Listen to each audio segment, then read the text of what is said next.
మీడియాకు నోటీసులు ఇస్తున్నారు. పూర్తిగా కుట్రకోణం ఇది, రాజకీయ దురుద్దేశం ఉంది, అవాస్తవాల్ని ప్రజల్లోకి పంపిస్తున్నారు. 650 పేజీల నివేదిక అసెంబ్లీ సాక్షిగా మైక్ కట్ చేయకుండా బయట పెట్టండి, చీల్చి చెండాడతాం. కమిషన్ రిపోర్టా ఇది, సొంత రిపోర్టా, కాంగ్రెస్ పార్టీ రిపోర్టా అంటూ ఈ కమిషన్కి సంబంధించిన ఏవైతే నివేదికలు ఉన్నాయో వాటికి కౌంటర్గా ఈరోజు Harish Rao PPT power point presentation ఇవ్వడం జరిగింది. కేబినెట్ అప్రూవల్ లేదు అని ప్రభుత్వం చెప్తే కేబినెట్ అనుమతులు ఉన్నాయని చెప్పేసి ఆ కేబినెట్ మినిట్స్ను కూడా ఈరోజు మీడియాకు చూపించడం జరిగింది.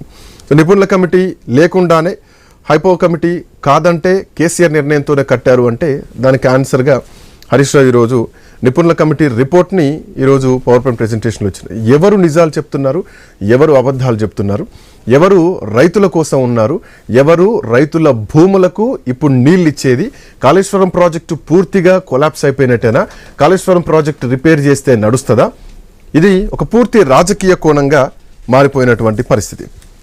సరే, ఏ రాజకీయ కోణం ఎట్లా ఉన్నా కానీ చివరికి కావాల్సింది నీళ్లే, రైతులకు కావాల్సింది పంటే. మాట్లాడదాం.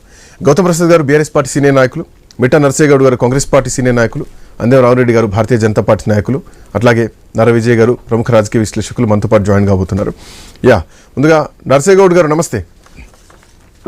సో ఒక నోటీసులు ముందే మీడియాకి ఇస్తున్నారు, సీల్డ్ కవర్లో ఉండాల్సినటువంటి నోటీసు ప్రభుత్వం కేబినెట్లో ఓపెన్ చేయాల్సింది మీడియాకు వచ్చింది. సరే, అది లీక్ ఇచ్చారా ఏంటి అన్నది అట్లా ఉంటే కనుక ఈరోజు హరీష్ రావు కామెంట్ చేశారు, శ్వేతపత్రం మొదలు కమిషన్ల వరకు ప్రతి సందర్భంలో పరిపాలన చేతగాక ప్రతిపక్షాన్ని బదనాం చేసేటువంటి కుట్రలు జరుగుతున్నాయి. ఇప్పుడు చివరిగా కాళేశ్వరం అంశం కూడా అట్లాంటిదే. పూర్తి రిపోర్ట్ ఎందుకు బయట పెట్టలేదు, 650 పేజీల నివేదికలో నచ్చిన పేజీలు లీక్ చేస్తున్నారు, నచ్చని వాళ్ళను బాధ్యులుగా చేస్తున్నారు, ఒక కుట్రకోణంగా జరుగుతోంది అన్నది హరీష్ రావు చేస్తున్నటువంటి, అంటే ఆధారాలతో సహా ఆయన చేసినటువంటి కామెంట్స్. దీనికి కాంగ్రెస్ పార్టీ రియాక్షన్ ఏంటి? వాయిస్ క్లియర్ ఉందండి? ముందుగా మీకు ప్యానెల్లో ఉన్న పెద్దలకు వ్యూవర్స్ కు నమస్కారం. నమస్తే అండి. నేను కూడా హరీష్ రావు గారు ఏం మాట్లాడతారు అని మొదలు చూశాను, కొద్దిగా 1-2 చూసే వరకే నాకు అర్థమైంది. ఏంటంటే ఆయన చెప్పదలుచుకున్న అబద్ధాలన్నీ ఓ పీపీటీ రూపంలో తీసుకొచ్చిండు. మోకాన్ని దాచుకోవడానికి కావాల్సిన అబద్ధాలు ప్రచారం చేయడానికి ఇవాళ ఆయన పెట్టిందనేది నాకు అర్థమైపోయింది. ఎందుకంటే పీసీ ఘోష్ అనేది అంటే మాటలు అబద్ధమేమో కానీ ఆ లేఖలు కూడా అబద్ధమేనా? అవన్నీ సృష్టి, బీఆర్ఎస్ పార్టీ సృష్టి అంటారా? సార్ నేను ఏమంటున్నా సార్, హరీష్ రావు కేసీఆర్ ను మించిపోయిన అబద్ధాలు చెప్తారు. అంటే ఇవన్నీ కూడా పీసీ ఘోష్ కు సమర్పించారు కదా. వారి దగ్గరికి హరీష్ రావు గారు వెళ్ళిరు, కేసీఆర్ గారు వెళ్ళిరు, ఇంజనీర్లు వెళ్ళిరు, మిగతా వాళ్ళందరినీ కూడా వాళ్ళు పిలిచిరు కదా. పిలిచి వాళ్ళ దగ్గర తీసుకున్న డాక్యుమెంట్స్ బేస్ చేసుకునే కదా వాళ్ళు రాసింది రిపోర్టు. అయిన తర్వాత మళ్ళీ వాళ్ళు వచ్చి అబద్ధాలు చెప్పకపోతే నిజాలు ఎట్లా చెప్తారు కేసీఆర్, హరీష్ రావు గారు? కాబట్టి ఇది రేవంత్ రెడ్డి గారు రాసిన రిపోర్టో లేకపోతే మోడీ గారు రాసిన రిపోర్టో కాదు. ఇది ఒక స్వతంత్ర కమిషన్ రాసినటువంటి రిపోర్టు. అది కూడా ఒక క్రెడిబిలిటీ ఉన్న జుడిషియరీ సిస్టమ్ లో పనిచేసినటువంటి పీసీ ఘోష్ గారు ఇచ్చినటువంటి రిపోర్టు మీద ఈ అవాకులు చెవాకులు వెళ్తున్నారు అంటేనే వాళ్ళు అబద్ధాలు చెప్తున్నారని అర్థమవుతుంది కదా. నేను అంటున్నా, 2 కీలకమైన విషయాలని లోతుగా పోకుండా 650 పేజీల రిపోర్టు అసెంబ్లీలో పెడతామని చెప్పిన తర్వాత ఏం మాట్లాడతారండి మీరు? మీరేమైనా పెట్టిరా? మీరు కొత్తగా అధికారంలోకి వచ్చినప్పుడు ఒకే రోజు మీరు సర్వే చేసినటువంటి రిపోర్టు మీరు దిగిపోయే వరకన్నా పెట్టినరా, పెడతామని చెప్పినరా?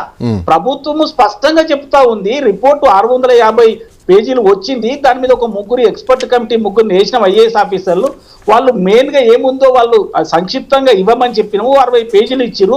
అది క్యాబినెట్ లో మొత్తం చర్చించినాం, తర్వాత మీడియాకు కూడా రిలీజ్ చేసినాం.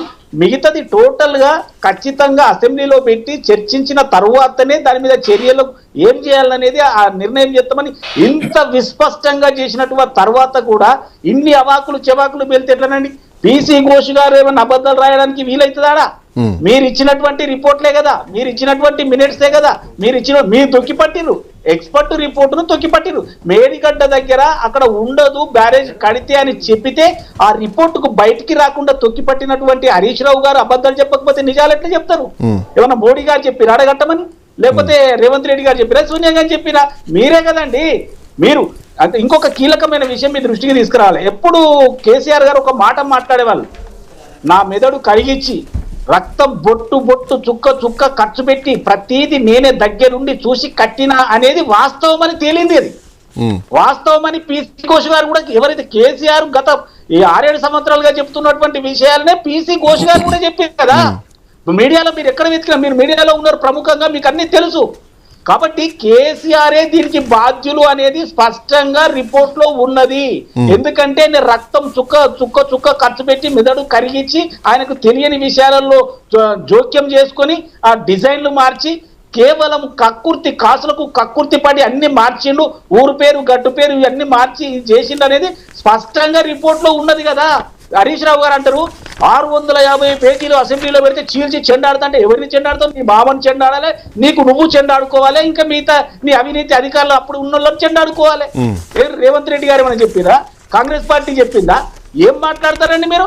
ఇంకొక విషయం చెప్తాండి, వీళ్ళు తుమ్మిడిహట్టి నుండి మేడిగడ్డకు చేంజ్ చేయడానికి వీళ్ళు చెప్పినటువంటి అబద్ధం ఏంటంటే అక్కడ వాటర్ అవైలబిలిటీ లేదని చెప్పారు కదా. నిన్న పీసీ ఘోష్ గారు అందులో స్పష్టంగా చెప్పారు 70% డిపెండబిలిటీ తోటి 205 టీఎంసీల వాటర్ అక్కడ ఉంది అని చెప్పారు. వీళ్ళు కేవలం రీడిజైన్ పేరుతోటి కాసులను ఏరుకోవడానికి మాత్రమే వీళ్ళు రీడిజైన్ చేసి అనవసరంగా మేడిగడ్డ సుందరపురం అని ఒక పేరు కూడా చెప్పారు. అక్కడ కట్టవలసింది మార్చి కట్టిరు వీళ్ళు. కాబట్టి వీళ్ళ మన ఇంజనీర్ లా లేకపోతే ఎన్డీఎస్ఏ ఇలా ఉన్నటువంటి అంటే ఇక్కడ ఒక పాయింట్ చెప్పండి. ఒక పాయింట్ అంటే ఇది వ్యాప్కోస్ సంస్థ ఇచ్చినటువంటి నివేదిక ప్రకారమే తమ్మిడిహట్టి దగ్గర కాకుండా మేడిగడ్డకు షిఫ్ట్ చేసినాం. ఉమాభారతి గారు కూడా లేఖలో అదే అంశాన్ని ప్రస్తావించారు. అక్కడ 160 టీఎంసీల నీరు లభ్యత ఉండకపోవచ్చేమో, సో అక్కడి నుంచి నిర్ణయం మార్చుకుంటే బెస్ట్ ఏమో అంటే అప్పుడు ఇంజనీర్లు వ్యాప్కోస్ సంస్థ ఏరియల్ సర్వే నిర్వహించి అక్కడి నుంచి మేడిగడ్డకు షిఫ్ట్ చేయడం జరిగింది. ఇది పూర్తిగా అన్ని సంస్థల నిర్ణయంతో అక్సెప్టెన్స్ తోటే జరిగినటువంటి ప్రాజెక్టు మేడిగడ్డలో నిర్మించడం జరిగింది అన్నది ఈ రోజు హరీష్ రావు చూపిస్తున్నటువంటి పాయింట్. అసెంబ్లీలో కేసీఆర్ గారు నేను రిటైర్డ్ ఇంజనీర్లను పంపించిన ఇదంతా తెలుసుకుంటే అందుకని చెప్తే వాళ్ళు ఇక్కడ కట్టొద్దని వాళ్ళు చెప్పిన రిపోర్టు వీళ్ళు తొక్కిపట్టిరు కదా. వీళ్ళకు వాటర్ అవైలబిలిటీ కంటే రీడిజైన్ చేసి కాంగ్రెస్ పేరు రాకుండా చూసుకోవడం ఒకటి, రెండవది రీడిజైన్ చేసి 3 బ్యారేజీలు ఇవి కట్టడం వల్ల ఏమైతుందంటే డబ్బులను దండుకోవచ్చు అనేది రెండు. నేను డబ్బులు దండుకున్నారని ఎట్లా చెప్పగలుగుతున్నంటే వీళ్ళ దగ్గర పనిచేసినటువంటి ఒక మామూలు ఇంజనీర్ ఆయనను ఎంక్వైరీ చేస్తే అంటే ఆయన పట్టుకొని విచారణ చేస్తే 100 కోట్ల రూపాయలు బయటికి వెళ్ళినాయి. ఒక మామూలు ఇంజనీర్ దగ్గరనే ఇన్ని కోట్ల రూపాయలు ఉంటే మరి పెద్ద తలకాయల దగ్గర ఎన్ని కోట్ల రూపాయలు ఉండాలి? రెండో విషయం చెప్తాను, వీళ్ళు అధికారానికి రాకముందు వీళ్ళ ఆస్తులు ఎంత, ఈ రోజు ఆ టాపిక్ వద్దులండి. ఆస్తులు అన్ని మీరు అధికారం ఉన్నారు దాని ఇప్పుడు ఇందులో నిజంగా నిధుల దుర్వినియోగం జరిగితే మళ్ళీ వాటి రికలెక్ట్ చేయండి. ఆస్తుల టాపిక్ ఇప్పుడు వస్తాను ప్రస్తుతం. అవినీతి జరిగిందని చెప్పడానికి మాత్రమే ఎగ్జాక్ట్లీ అవినీతి జరిగిందంటే ఖచ్చితంగా రికవరీ చేయాలి, ప్రజాక్షేత్రంలో పెట్టాలి, దాన్ని ఒప్పుకోవాల్సింది. ఇంకొక విషయం ఏంటంటే వీళ్ళు మసిపూసి మారడిగా చేయడానికి ఇంకొక మాట ఏం చెప్తున్నట్టే ఆడ నీళ్లు నింపండి, రైతులకు నీళ్లు ఇవ్వండి అంటే ఎన్డీఎస్ఏ రిపోర్ట్ అనేది మన దేశంలో వాటర్కు అంటే వాటర్ నింపాలన్నా వద్దా దానికి ఎక్స్పర్టైజ్ సంబంధించినటువంటి సంస్థ కేంద్ర ప్రభుత్వ సంస్థ ఎన్డీఎస్ఏ రిపోర్ట్ ఇచ్చింది. మీరు కనుక అందులో నీళ్లు నింపితే ఇది పోవడమే కాదు ఈ మిగిలిన సుందిల్లా అన్నారం కూడా కొట్టుకపోతుంది, వద్దు అని చెప్పిన విషయాలను మరుగున పెట్టి వాటిని పక్క పెట్టి రైతులకు నీళ్లు ఇస్తలేరంట.